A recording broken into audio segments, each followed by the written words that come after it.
کچھ سر ہیں جن کے اوپر نیزوں کی بارش ہو رہی ہے، ارے پتھر برسائے جا رہے ہیں، تیر باندازی ہو رہی ہے کہ ایک مرتبہ آگے بڑھا، آگے بڑھنے کے بعد کسی سے پوچھتا بھائی یہ کون لوگ ہیں؟ کہا کہ یہ تو قیدی ہیں۔ کہا اچھا قیدی ہیں؟ کہا کہاں سے چلے آ رہے ہیں؟ کہا کہ یہ تو کربلا کی جانب سے چلے آ رہے ہیں۔ ایک مرتبہ تڑپ گیا تو تڑپ کے اپنے گھر گیا، جانے کے بعد اپنی والدہ سے کہتا ہے اماں ارے آج ہم نے ایسے قافلے دیکھے ہیں جیسے ہم نے کبھی نہیں دیکھے تھے۔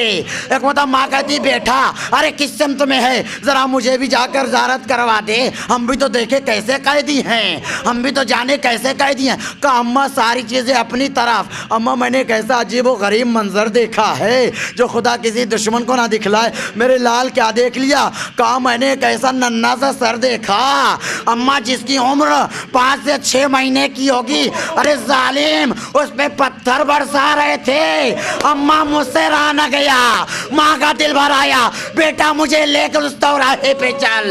طرفے میں آیا، بیٹا جا کے معلوم کر یہ آنے والا جو کھڑا ہے جس کے ہاتھوں میں ہتھکڑیاں ہیں، پیروں میں بیڑیاں ہیں، گلے میں خاردار توق ہے، 4 سالہ بچہ آگے بڑھا، ہاتھوں کو جوڑا، اے ناتوان و ضعیف انسان یہ بتا دو کہاں سے چلے آ رہے ہو؟ امام نے ایک جملہ دہرایا، بیٹا ہم کربلا سے چلے آ رہے ہیں۔ بچہ جیسے لفظ کربلا سنا زمین پہ بیٹھ گیا، اے مولا کربلا تو میرا بابا بھی گیا تھا۔ امام تڑپے، میرے لال بتاؤ تمہارے باپ کا نام کیا تھا؟ سر کو جھکایا، اے مولا میرے باپ کا نام حبیب ابن مظاہر تھا۔ ایک مرتبہ امام نے آغوش میں لینا چاہا، اے میرے لال امام مجبور ہے، تمہیں تمہارے باپ کا پرسہ بھی نہ دے سکے، میں دانتوں کو جوڑوں گا مولا۔ ارے آپ پہ اتنی مصیبتیں ہیں اس کے باوجود حبیب کے بیٹے کو پرسہ دے رہے، مولا فریاد تھی۔ بعد عصر عاشورہ خیام حسینی میں آگ لگی، بابا کی شہادت کے بعد کوئی پرسہ دینے والا بھی نہ تھا۔ باراللہ ہماری اس مختصر سی عبادت کو قبول فرما، ہم سے جو بھی گناہ صغیرہ و کبیرہ سرزد ہونا عفو درگزر فرما۔ پروردگار مملکت ملک اسلامیہ ایران و شام، لبنان و بحرین و اردن و مصر و فلسطین کی، وہاں کے شیعوں کی، بالخصوص ہند و پاکستان کی یہاں کے شیعوں کی تمام مساجد اور امام بارگاہوں کی حفاظت فرما۔ پروردگار پرچم اسلام کو سربلند فرما، پرچم کفر و نفاق کو سرنگو فرما۔ جو بے اولاد ہیں انہیں جملی اصغر کا واسطہ اولاد نیک و صالح عطا فرما۔ جو بیمار ہیں، اگر مومنات بیمار ہیں تو بیماری صغرا کا واسطہ، اگر مومنین بیمار ہیں تو بیمار کربلا کے صدقے میں شفائے کامل و عاجلہ عنایت فرما۔ علماء اعلام، دیگر مراجع اعظام، بالخصوص نائب امام آیت اللہ العظمیٰ کا سیستانی، آغائی وحید خراسانی، صافی لطف اللہ گلپائگانی، اور ہمارے رہبر معظم انقلاب اسلامی ایران آیت اللہ العظمیٰ کا خامنائی کی حفاظت فرما۔ پروردگار دعاؤں میں دعا، آخری دعا یہ ہے، منتقم خون حسین یوسف زہرا حضرت حجت کے ظہور میں تعجیل فرما، مومنین و مومنات کو ان کے امان و انصار میں شمار فرما۔ الہی بحق زہرا و ابیہا و بعلہا والسر المستودع فیہا، ربنا تقبل منا انکا انت السمیع العلیم۔ ماتم حسین۔